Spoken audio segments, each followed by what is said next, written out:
Hey, how you doing today? I am Tequila Coleman. In today's video, I'm going to share with you 4 ways on how to stop obsessing over your God-ordained love story.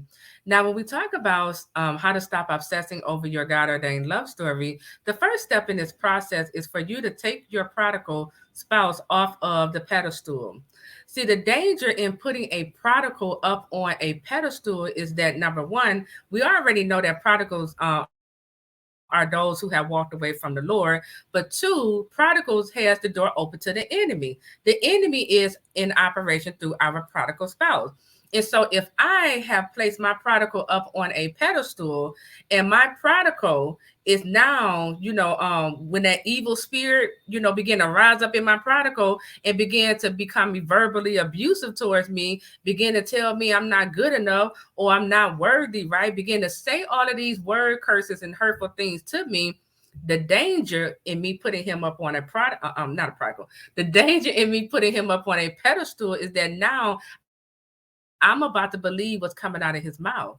And you want to know why? Because this is someone who I just put on this pedestal. This is someone who I greatly admire. And there's nothing wrong with admiring your prodigal, but make sure you're not admiring them to the point to where whatever they say, you're believing the lies of the enemy. Okay.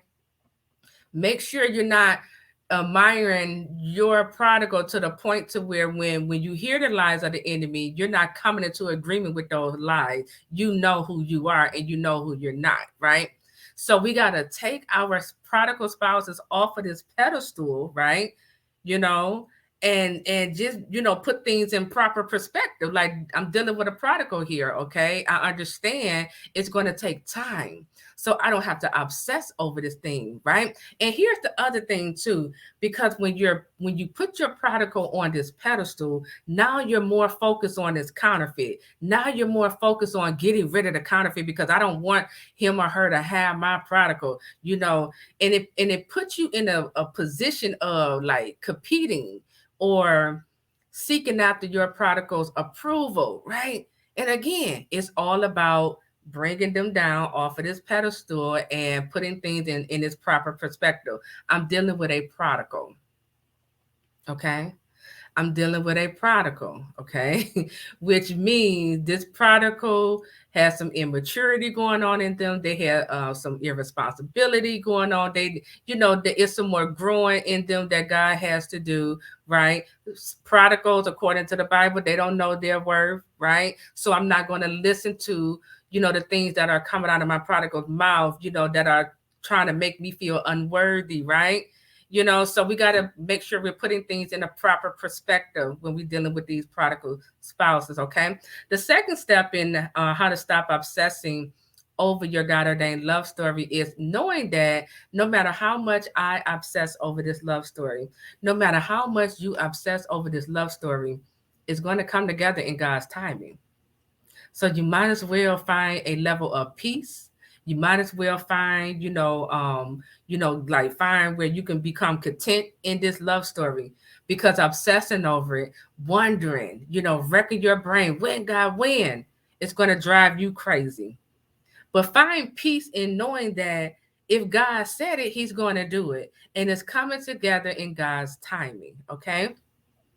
The third step on how to stop obsessing over your God ordained love story is by meeting your own needs and filling your voids. Okay.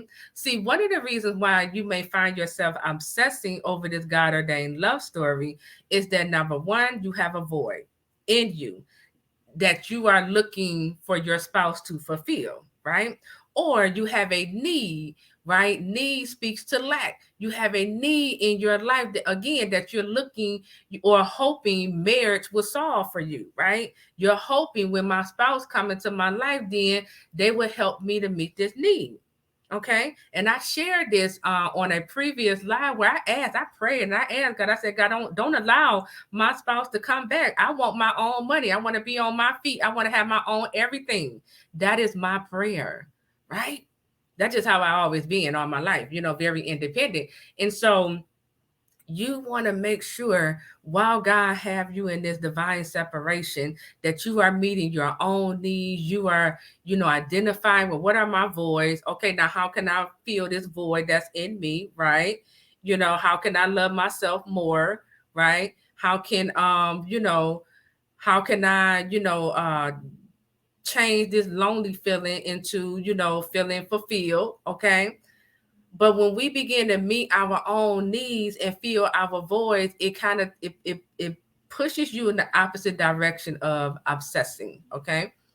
The fourth step in how to stop obsessing over this love story is to release your expectation. So again, you want to release when you think this marriage is going to come together. Okay. You want to release that is happening the end of this year. I'm not saying it's not, but you want to release all expectation because again, this love story, your God ordained marriage is going to happen when God wanted it to happen. Now, if you choose to go before God, and try to bring this marriage together, in your own might, then you are going to experience what many people call a false start. Okay.